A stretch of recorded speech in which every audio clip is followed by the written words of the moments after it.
Imagine you're deep in the Moab desert. The sun is beating down on the red rocks. The air is thick with dust. And usually, the only thing you hear is the aggressive roar of a V8 or the high-pitched whine of a turbocharger. But then, something rolls past you. It looks like a Wrangler from the year 2050, boxy, rugged, and mean. But it's climbing a vertical rock wall in complete, eerie silence. No engine revving, no exhaust fumes, just the sound of tires gripping stone. This is the 2026 Jeep Recon EV. And honestly, it's making a lot of hardcore Jeep fans very, very nervous. For decades, the Jeep identity has been built on grease, gears, and gasoline. Now, Jeep is claiming this all-electric SUV can do everything a gas-powered Wrangler can do without using a single drop of fuel. But can a 6,000-pound battery on wheels actually survive the world's toughest trails?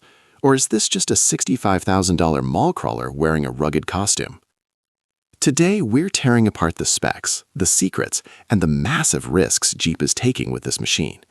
We're going to look at why this might be the most capable EV ever built, but also why it might be a total disaster for the brand's legacy. Stick around, because one specific feature on this car is a world first that even the Rivian and the Hummer haven't figured out yet. Let's look at the way this thing actually sits on the road. Jeep didn't just try to build a futuristic blob like Tesla. Instead, they went back to the 1980s and pulled inspiration from the legendary Cherokee XJ, that boxy, iconic look that basically invented the modern SUV. The Recon has those short overhangs, a flat face, and the classic 7-slot grille. But because it's an EV, that grille doesn't actually need to let air in to cool a radiator. Instead, the whole thing glows with LED lighting. It looks like something out of a sci-fi movie, but it still feels like a Jeep. But here's the problem that's keeping enthusiasts up at night. When you move to an EV platform, you usually lose the body-on-frame construction. For a century, that frame has been the backbone of Jeep's toughness. The Recon is built on the STLA large platform, which is a unibody. Hardcore off-roaders are already screaming that it's not a real Jeep if it doesn't have a frame. They're worried that without that traditional structure, the body will twist, the doors won't align after a day of trailing, and it'll eventually just fall apart under real-world abuse. Here's the twist. Because it's an EV, the center of gravity is lower than any Wrangler in history. Jeep has tucked the massive battery pack right between the wheels, meaning this thing is almost impossible to flip on a steep side slope. To solve the strength issue, they've reinforced the chassis with high-strength steel and added bomb-proof skid plates to protect the battery. It doesn't need a traditional frame because the battery casing itself acts as a structural member. It's actually more rigid than a gas Jeep. It manages to look tougher than almost anything else on the road while being more stable than any SUV Jeep has ever produced. Usually when we think of Jeeps, we think of slow and steady. You aren't winning any drag races in a stock Wrangler. You're lucky if you can hit 60 miles per hour before the sun goes down. But the Recon is playing a completely different game. We're talking about a dual-motor setup that produces a staggering 600 to 650 horsepower and over 620 pound-feet of torque. That is more power than most supercars had just a decade ago. Now, think about that power in a different context. Imagine you're trying to crawl over a delicate, slippery rock ledge. In a gas car, you have a physical connection, a clutch or a torque converter that helps you feel the grip. With an EV, that power is instant. If the software is even slightly glitchy, one tiny tap of the accelerator could launch your $70,000 SUV straight off a cliff. The tension here is all about control. Can an electric motor really give you that low-range crawling feel that a mechanical transfer case provides? Or is it just going to be a jerky, dangerous mess on the trails? Jeep's solution is a specialized Moab drive mode that utilizes a 15-to-1 rear axle ratio equivalent through the electric motors. This isn't just about raw speed, though it does hit 0 to 60 in about 3.5 seconds, which is frankly terrifying for a vehicle shaped like a brick. It's about crawl control.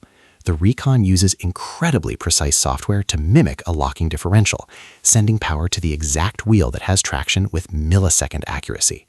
You get the power of a Hellcat with the precision of a surgeon. It's the ultimate silent but deadly weapon for the trail, allowing you to climb obstacles that would stall out a traditional engine. One of the main reasons people buy a Jeep is the open-air freedom. It's the ritual of taking the doors off, dropping the top, and feeling the environment around you. For years, skeptics said an EV couldn't do this. They argued that the wiring, the safety sensors, and the structural requirements of a heavy battery-powered vehicle would make a removable door policy impossible. Imagine the engineering nightmare of having a high-voltage electrical system in a car where people are constantly ripping the doors off and exposing the entire interior to rain, mud, and hose water. Most EVs are like high-end smartphones. You don't even want to get them damp. If Jeep messed this up, one sudden afternoon rainstorm could brick your entire car, leaving you stranded with a dead computer and a very expensive repair bill. People were convinced the Recon would just have a sunroof and call it a day. Jeep actually pulled it off. The Recon is currently the only fully electric SUV in the world where you can completely remove the doors, the rear quarter glass, and even the swing-gate glass. And the best part? You don't need a specialized toolkit and 3 hours of your life to do it. They've designed a one-touch power roof that slides back in seconds, and the door hinges are designed for quick release. They've essentially built an electric convertible that is fully trail-rated. It's the one feature that completely separates the Recon from the Rivian R1S or the Tesla Cybertruck.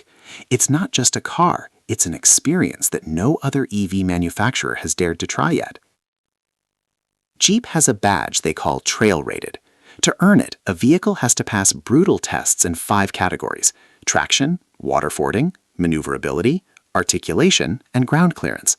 The Recon is the first ever ground-up EV to wear this badge. Jeep is so confident that they've publicly stated the Recon can finish the entire Rubicon Trail, one of the most grueling off-road tracks on Earth, and still have enough battery life left to drive back to town. That is a massive claim. The Rubicon Trail isn't just a dirt road, it's a graveyard for axles and oil pans. Then there's the water issue. Jeep says the Recon can ford 24 inches of water, but remember, this is a giant lithium-ion battery. If a seal fails, or if you bottom out on a rock and puncture the casing while submerged, you're sitting in a very expensive, very dangerous toaster. Plus, with no solid axles, the Recon uses independent suspension. Can it actually keep its wheels on the ground when the terrain gets jagged and vertical?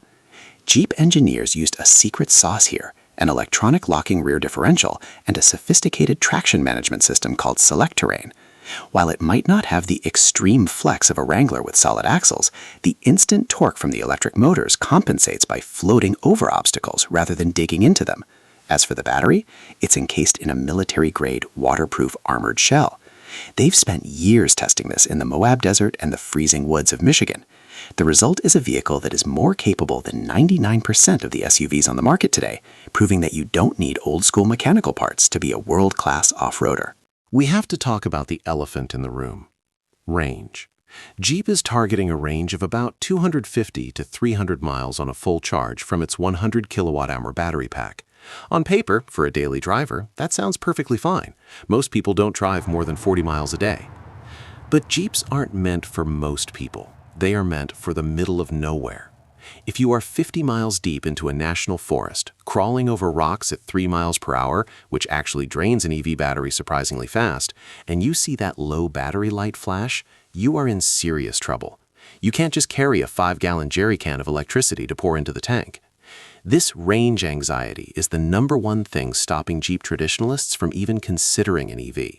Is 250 miles actually enough when you're miles away from the nearest paved road? Here is the reality of how Jeep is solving this. The Recon supports 800-volt DC fast charging, which means it can go from 20% to 80% charge in about 20 to 25 minutes.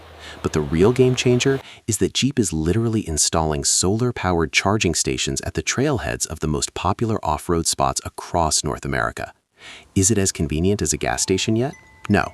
But the Recon also features a rough road cruise control that optimizes power consumption during off-roading to ensure you have a get-home reserve. It turns the car into a smart energy manager, taking the guesswork out of your adventure.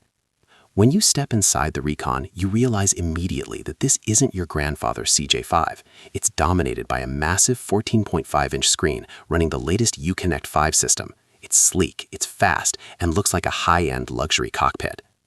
But herein lies the conflict. Jeeps are supposed to be rugged. You're supposed to be able to get mud on the dash and hose out the floor mats after a long weekend. When you put this much fancy tech into a Jeep, it starts to feel like a Range Rover, fragile, pretentious, and prone to electronic gremlins. If the screen dies while you're in the woods, do you lose access to your lockers and your drive modes? Hardcore fans are worried that Jeep is trading reliability for flashiness. Jeep actually leaned into the rugged tech angle. The materials inside aren't just pretty, they're durable and water-resistant. The standout feature, though, is the off-road navigation system. It comes preloaded with over 6,000 trail maps from across the country, so you don't need a cell signal to know where you are. It also features a digital spotter camera system. It gives you a 360-degree high-definition view of exactly where your tires are touching the ground, allowing you to navigate tight rock squeezes without needing someone standing outside the car shouting directions. It's tech that actually makes you a better driver, rather than just being a distraction. So let's talk numbers. The 2026 Jeep Recon is expected to start at around $60,000 for the base model, with the fully loaded Moab or Rubicon equivalents pushing well past $75,000. That is a massive pill to swallow. You could buy a very nice gas-powered Wrangler and have $20,000 left over for mobs for that price. Or you could look at the Rivian R2, which is aiming for a much lower starting price.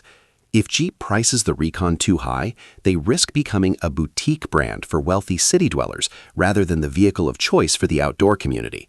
If they can't justify that price tag with performance, the Recon might be dead on arrival. When you look at the current market, the price actually starts to make sense. A fully loaded Wrangler 4EE hybrid is already hitting those $70K marks. With the Recon, you're getting nearly double the horsepower, zero fuel costs, and a vehicle that is arguably more comfortable on the highway thanks to the EV powertrain. Plus, because it's built in North America, it's expected to qualify for the $7,500 federal tax credit, which brings that real price down significantly. It's positioned as a premium adventure tool, and for the person who wants the most advanced Jeep ever made, the value is clearly there. The 2026 Jeep Recon is a massive gamble. It's the first time in history that Jeep has truly walked away from the internal combustion engine for a flagship off-road vehicle. If it fails, it could alienate the millions of fans who live for the sound of an engine and the smell of gasoline. It could be remembered as the moment Jeep sold out to a trend. But if it succeeds, it changes everything. It proves that the future of off-roading isn't just cleaner, it's actually better. You get more power, more control, and the ability to actually hear the nature you're driving through. The Recon isn't trying to kill the Wrangler. It's trying to ensure that Jeep stays relevant in a world where gas might not always be the king. So, what do you think? Would you trust a battery-powered Jeep in the middle of the desert, or are you sticking with your gas-powered rig until the very end? Let me know in the comments. I'm curious to see where you guys stand on this one. And if you think the Recon is a wild idea, you need to see what Toyota is planning for the electric Land Cruiser. Click the video on the screen right now to see why the EV off-road wars are just getting started. Thanks for watching, and I'll see you in the next one.